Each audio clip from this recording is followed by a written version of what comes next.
एक दिन राजा विक्रमादित्य और उसकी एक रानी के साथ थोड़ी बहस हो गई। रानी कहने लगी, मैं रूठ गई तो आपको मेरे जैसी रूपवती व गुणवान पत्नी कहाँ मिलेगी। राजा बोला, मैं तो तेरे से भी सुंदर व गुणवान ऐसी पत्नी ला सकता हूँ जिसका तुम तो किसी तरह से मुकाबला ही नहीं कर सकती। रानी बोली, यदि ऐसे ही बोल रहे हैं तो फिर चौबोली को पकड़कर लाओ तब जानूं। राजा तो उसी वक्त चौबोली से प्रणय करने चल पड़ा। चौबोली बहुत ही सुंदर रूपवती गुणवान थी। हर राजा उससे प्रणय करने की इच्छा रखते थे, पर चौबोली ने भी एक शर्त रखी हुई थी कि जो व्यक्ति रात्रि के 4 प्रहरों में 4 बार उसके मुंह से बुलवा दे उसी से वह शादी करेगी, और जो उसे न बुलवा सके उसे कैद। अब तक कोई 160 राजा अपने प्रयास में विफल होकर उसकी कैद में थे। चौबोली ने अपने महल के आगे एक ढोल रखवा रखा था। जिसे भी उससे शादी करने का प्रयास करना होता था वह आकार ढोल पर डंके की चोट मार सकता था। राजा विक्रमादित्य भी वहां पहुंचे और ढोल पर जोरदार चोट मार चौबोली को आने की सूचना दी। चौबोली ने सांय ही राजा को डोट अपने महल में बुला लिया और उसके सामने 16 श्रृंगार कर बैठ गई। राजा ने वहां आने से पहले अपने 4 वीर जो अदृश्य हो सकते थे व रूप बदल सकते थे को साथ ले लिया था और उन्हें समझा दिया था कि उसके साथ चौबोली के महल में रूप बदलकर छुप जाएं। राजा चौबोली के सामने बैठ गया। चौबोली तो बोले ही नहीं, ऐसे चुपचाप बैठी जैसे पत्थर हो। पर राजा भी आखिर राजा विक्रमादित्य था। वह चौबोली के पलंग से बोला, पलंग चौबोली तो बोलेगी नहीं सो तू ही कुछ ताकि रात का एक प्रहर तो कटे। पलंग में छुपा राजा का एक वीर बोलने लगा, राजा आप यहाँ आकर कहाँ फंस गए। खैर मैं आपको एक कहानी सुनाता हूँ, आप हुंकारा दीजिए, कम से कम एक प्रहर तो कट ही जाएगा। पलंग बोलने लगा। राजा हुंकारा देने लगा, एक राजा का और एक साहूकार का बेटा, दोनों में तगड़ी दोस्ती थी। साथ सोते, साथ खेलते, साथ आते जाते, एक पल भी एक दूसरे से दूर नहीं होते। दोनों ने आपस में तय भी कर रखा था कि वे दोनों कभी अलग नहीं होंगे। दोनों की शादियां भी हो चुकी थी और दोनों की ही पत्नियां मायके बैठी थी। एक दिन साहूकार अपने बेटे से बोला कि बेटे तेरी बहू मायके में बैठी है, जवान है, उसे ज्यादा दिन वहां नहीं छोड़ा जा सकता, सो जा और उसे ले आ। बेटा बोला, बापू आपका हुक्म सिर माथे पर जाऊं कैसे, मैंने तो कुंवर से वादा कर रखा है कि उसे छोड़कर कहीं अकेला नहीं जाऊंगा। साहूकार ने सोचते हुए कहा, बेटे तुम दोनों में ऐसी ही मित्रता है तो एक काम कर, राजा के बेटे को भी अपनी ससुराल साथ ले जा। पर एक बात ध्यान रखना, तेरे ससुराल में उसकी खातिर उनकी प्रतिष्ठा के हिसाब से बड़े आप भगत से होनी चाहिए। आखिर दोनों मित्र साहूकार के बेटे की ससुराल चल दिए। रास्ते में राजा का बेटा तो बड़ी मस्ती से व मजाक करता चल रहा था और साहूकार का बेटा बड़ी चिंता में चल रहा था। पता नहीं ससुराल वाले कुंवर की कैसी खातिर करेंगे, यदि कोई कमी रह गई तो कुंवर क्या सोचेगा, आदि आदि। चलते चलते रास्ते में एक देवी का मंदिर आया, जिसके बारे में ऐसी मान्यता थी कि वहां देवी के आगे जो मनोरथ मांगो पूरा हो जाता। कोढ़ियों की कोढ़ मिट जाती, पुत्रहीनों को पुत्र मिल जाते। साहूकार के बेटे ने भी देवी के आगे जाकर प्रार्थना की, हे देवी माँ, ससुराल में मेरे मित्र की खातिर व आदर सत्कार वैसा ही हो जैसी मैंने मन में सोच रखा है। यदि मेरे मन की यह मुराद पूरी हुई तो वापस आते वक्त मैं अपना मस्तक काटकर आपके चरणों में अर्पित कर दूंगा। ऐसी मनोकामना कर वह अपने मित्र के साथ आगे बढ़ गया और ससुराल पहुंच गया। ससुराल वाले बहुत बड़े साहूकार थे। उनकी कई शहरों में कई दुकानें थी। विदेश से भी वे व्यापार करते थे, इसके लिए उनके पास अपने जहाज थे।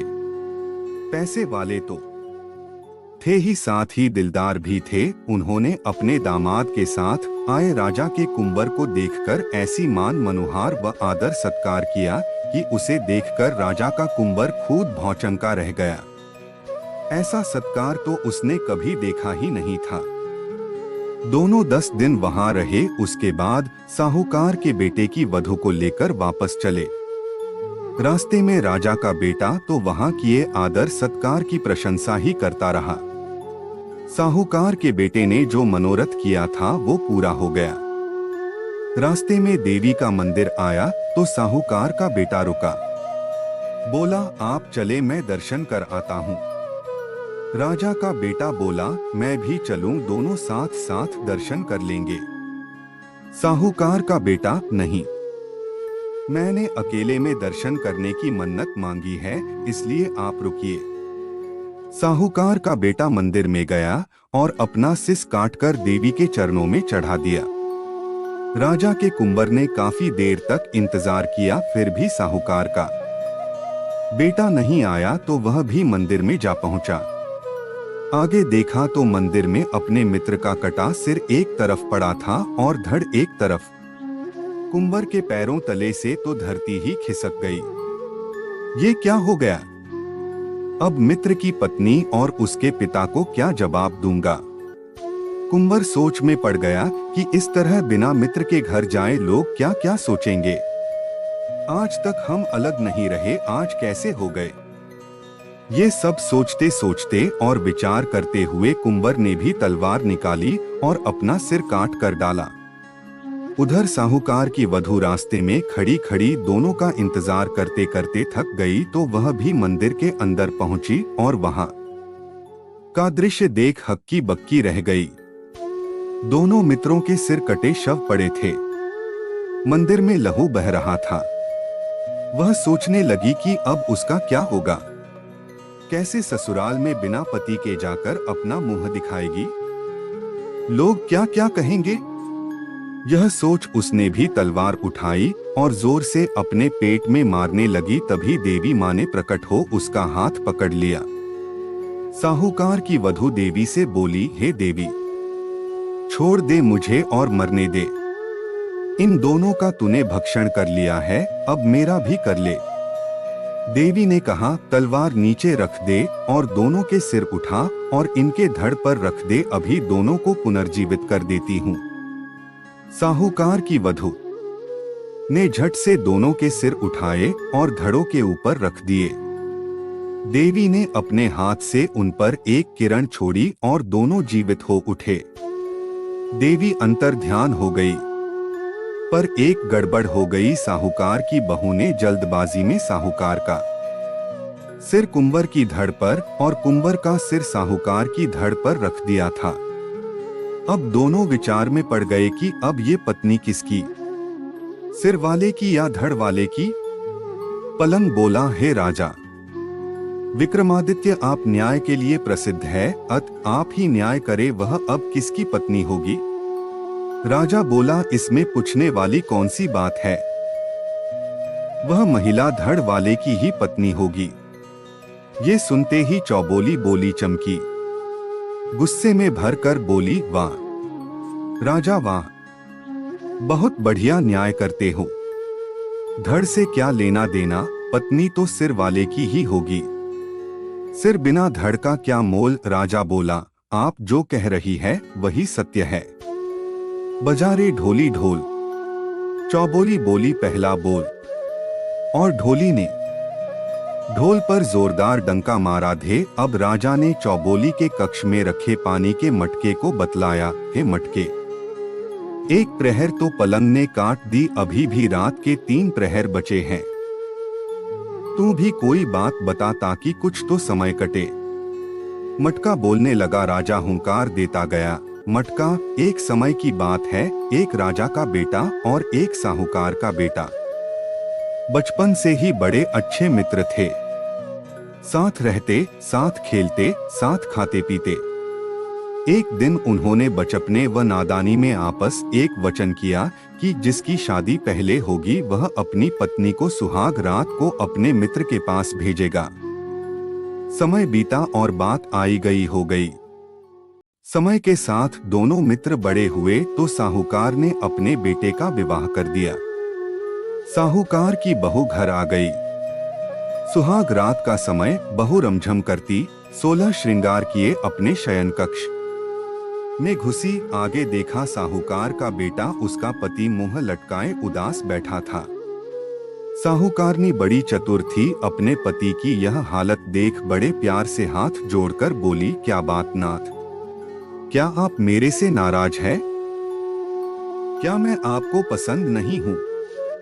या मेरे माँ बाप ने शादी में जो दिया वह आपको पसंद नहीं? मैं जैसी भी हूँ आपकी सेवा में हाजिर हूँ।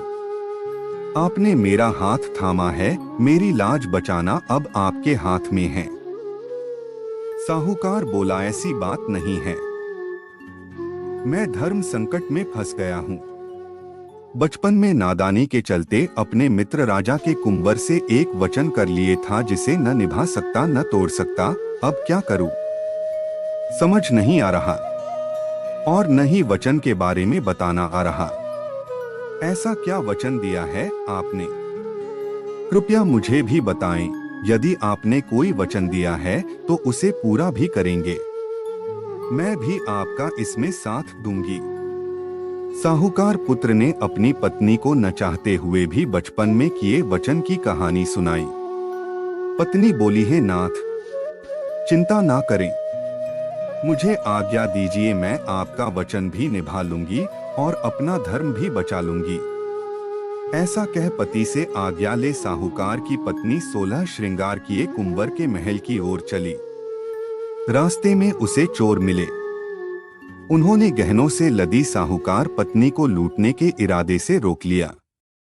साहूकारनी चोरों से बोली, अभी मुझे छोड़ दीजिए, मैं एक जरूरी कार्य से जा रही हूँ। वापस आकर सारे गहने जेवरात उतार कर आपको दे दूंगा, ये मेरा वादा है। पर अभी मुझे मत रोकिए, जाने दीजिए। चोर बोले, तेरा क्या भरोसा? जाने के बाद आए ही नहीं, और आए भी तो सिपाहियों के साथ आए। साहूकारनी बोली, मैं आपको वचन देती हूँ, मेरे पति ने एक वचन दिया था उसे पूरा कर आ रही हूँ। वह पूरा कर आते ही आपको दिया वचन भी पूरा करने आऊंगी।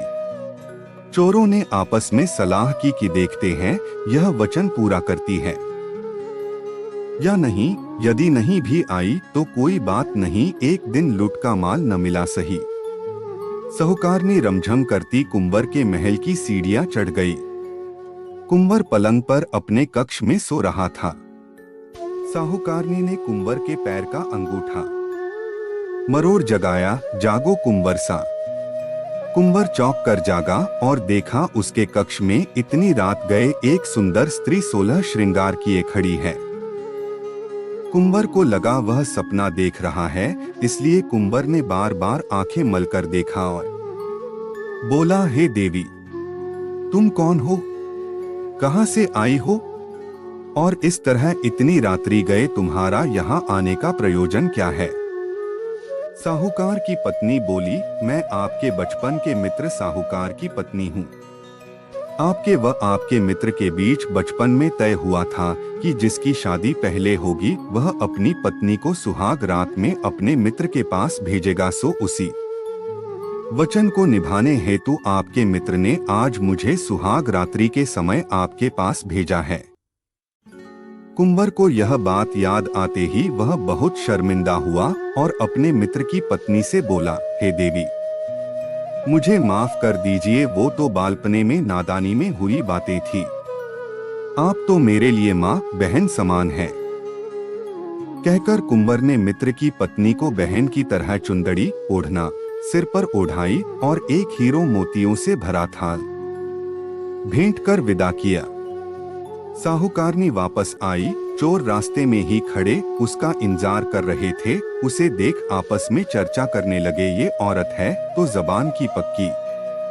साहूकारनी ने चोरों के पास आकर बोला, यह हीरो मोतियों से भरा थाल रख लीजिए, ये तुम्हारे भाग्य में ही लिखा था और मैं अभी अपने गहने उतार कर भी आपको दे देती हूँ। कहकर साहूकारनी अपने एक एक कर सभी गहने उतारने लगी। चोरों को यह देख बड़ा आश्चर्य हुआ। वे पूछने लगे, पहले ये बता कि तू गई कहाँ थी और ये हीरों भरा थाल तुझे किसने दिया। साहूकारनी ने पूरी बात विस्तार से चोरों को बताई। सुनकर चोरों के मुंह से निकला, धन्य है ऐसी औरत जो अपने पति का वचन निभाने कुंवर जी के पास चली गई, और धन्य है कुंवर जी जिन्होंने इसकी मर्यादा की रक्षा व आदर करते हुए इसे अपनी बहन बना इतने महंगे हीरे भेंट किए। ऐसी चरित्रवान और धर्म पर चलने वाली औरत को तो हमें भी बहन मानना चाहिए। और चोरों ने भी उसे बहन मान उसका सारा धन लौटते हुए उनके पास जो थोड़ा बहुत लुटा हुआ धन था भी उसे भेंट कर उसे सुरक्षित उसके घर तक पहुंचा दिया। अब मटकी राजा से बोली है, राजा विक्रमादित्य, आपने बहुत बड़े बड़े न्याय किए हैं, अब बताइए इस मामले में किसकी भलमनसाहत बड़ी, चोरों की या कुंवर की। राजा बोला, यह तो साफ है कुंवर की भलमनसाहत ज्यादा बड़ी। इतना सुनते ही चौबोली को गुस्सा आ गया और वह गुस्से में राजा से बोली, अरे राजा तेरी अक्ल कहाँ गई? क्या ऐसे ही न्याय करके तू लोकप्रिय हुआ है? सुन, इस मामले में चोर बड़े भले मानस निकले।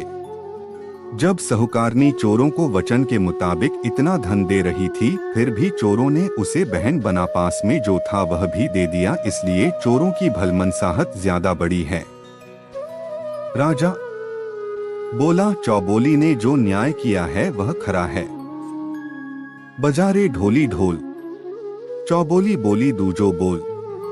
और ढोली ने नंगारे पर जोर से दो दे मारी धें धें। अब राजा चौबोली के महल की खिड़की से बोला, दो घड़ी रात तो कट गई, अब तू ही कोई बात कह ताकि तीसरा प्रहर कट सके।